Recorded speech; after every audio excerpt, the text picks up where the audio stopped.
Hi everybody and welcome to my channel. In this episode I'm going to be talking about Albanians in the UK prison system.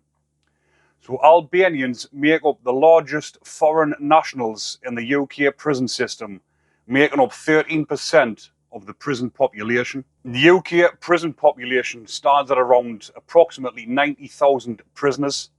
So the Albanian prison population in the UK is around about 1,400. But Albania is quite a small country with a population of only 2.8 million, and it's situated in the southeast of Europe. But the UK and Albania have recently just made a deal where Albanian prisoners in the UK can be sent home with even a year left on the sentence, and they get offered £1,500 to return home, have a year off the sentence, if they sign the agreement not to return to the UK. Because what happens with foreign nationals that finish the sentences off in this country, or in the UK, should I say, once they've finished the sentence, they are then held at a detention centre and then deported back to their own country. But there is agreements where they can serve the remainder of the sentence in their country, or they can have the sentence reduced, offered a payment, and then sent back to their own countries. But a lot of people are under the impression that the Albanians are running the prison system in the UK only because they make up such a large number of foreign nationals. But 1,400 isn't a substantial amount spread out through the UK to be big enough to take over the UK prison system.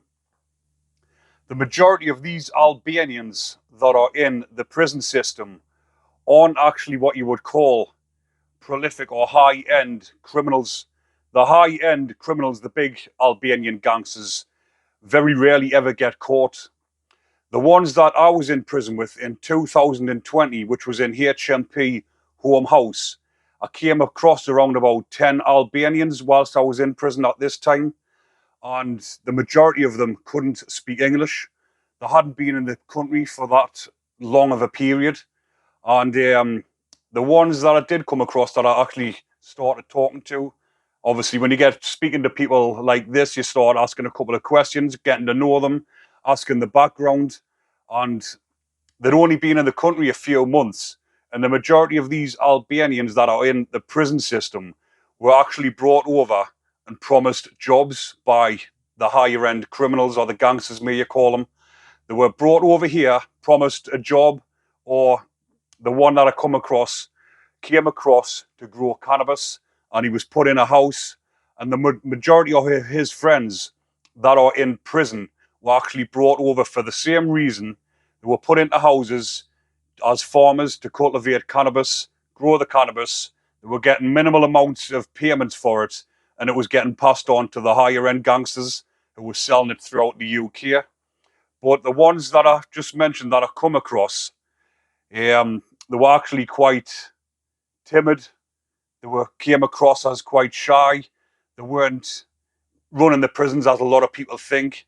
They might do down south. It might be a different story down London or places like that, or the Midlands. But up here in the northeast, the ones I came across, like I've mentioned, were just put in these houses to grow cannabis. And unfortunately, they ended up getting caught and put into prison. And then some of them don't even know how to speak English. There was one lad that was getting transferred from Durham to Home House on the same bus as me. He looked absolutely petrified because he was the only Albanian getting transferred on that bus from prison to prison. We were trying to have a conversation with him, a few of the lads in the reception area, because what happens when you're getting transferred from prison to prison, you only get told a couple of hours beforehand. They'll come to your pad at 7 o'clock in the morning, tap on your door, look through the flap, get your kit packed, you're off. Where am I going to? You'll find out when you get to reception. So on our way there, the screws normally, we're asking the screws saying what's happening, where we're going. Are you going to Home House? Or sometimes they might tell you the night before, but the majority of the time you get told on the day where you're going. But this Albanian lad that was on our wing, B wing in Durham, goes up to the reception area and he looks absolutely petrified. So we're trying to have a conversation with him. Obviously, he cannot understand. He can understand little bits, but we're trying to tell him that we're getting transferred. He didn't know where he was going. He didn't know who he was going to be meeting at the next prison. And like I said, he was absolutely petrified. But we were trying to keep him all right, trying to stop him from worrying. And we said, when we get to the next prison, trying to talk so they could understand, you're speaking a bit more quieter. When we get to the next prison, you'll meet friends.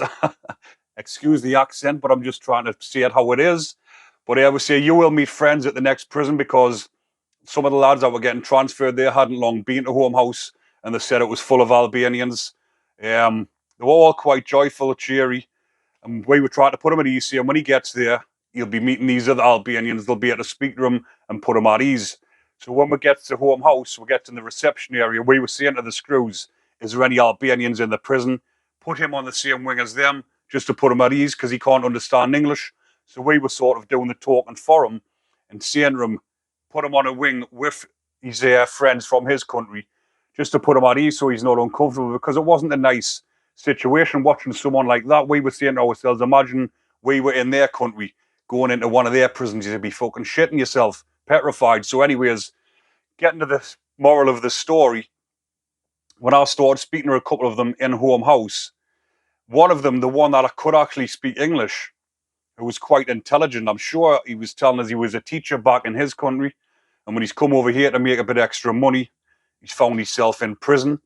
But when I was asking him, I said, "So where did you learn English at?" And he said he knew it. He learned a little bit from back home, but his padmate, who didn't know any English whatsoever, he actually learned it off of the subtitles on the telly, because the TV in your pad, obviously you've got the option to put the subtitles on, and he used to watch the TV all day long, and he'd be watching the subtitles, and it's quite genius how they do it, because imagine sitting watching a foreign telly, but the subtitles come up, and you're trying to learn their language off the subtitles. Well, that's what a lot of them do in the prison system. They're sitting watching the telly all day long, and they're learning how to speak English by looking at the subtitles on the TV, which is quite, like I've just mentioned, quite ingenious. But all of the Albanians that I met in there were quite quiet. One of them said he didn't know what he was getting himself into. He's come over here, he's found himself in prison, and he was just saying he wanted to get back home. But like I've mentioned, when they've got 12 months left of the sentence, there's been an agreement where they can actually sign the agreement, get sent home with £1,500 as well. So imagine how many of them will be doing that, because I don't think they'll be wanting to spend any more time in prison than they should need to if they're going to be offered money and sent home back to the country, back to where the family probably live. But down south, I think it'll probably be a bit of a different story, because I have been doing a little bit of research into this, as I do with most of my videos before I've done it. And I'll just put this little video up now, and this video is of Albanians and a rival gang. I'm not sure, there's a South London gang, or a London gang, sorry, that's in HMP Wandsworth. This is on the exercise yard. And when I read up on the article, some of the viewers might know more about the story, which you can tell us in the comments. But in the video, as you can see, there's a big mass brawl on the exercise yard, and this is supposed to be two rival groups, or the Albanians are trying to sell the drugs in the prison, and obviously it's probably the British lads that's in the prison are saying, like, who are you to sell drugs in our prisons, and there's a mass brawl. But I'll just put the video on for you to see now.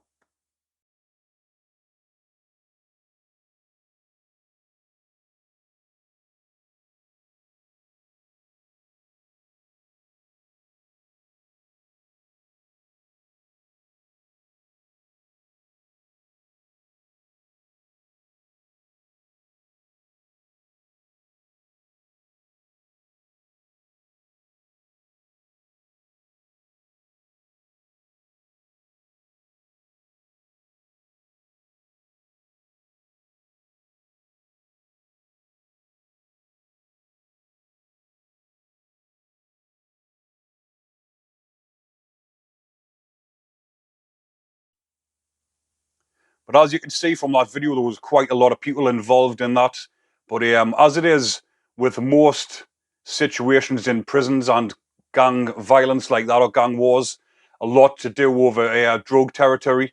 But it could also be rival gangs from the outside that have brought it into the inside. Because like I've mentioned, a lot of these Albanians are probably the lower level criminals that have been doing what you would call up here the joy work, where they do the work for peanuts, and they get sent to work, they get put in these houses, they don't get treated very well, and they're just there to make money for the big dogs, the gangsters, whatever you want to call them. But like I say, when I've been reading up on a lot of other things, and some people have put in the comments before, they've asked about Albanians in prison, and everyone's saying the Albanians are running the prison system in the UK.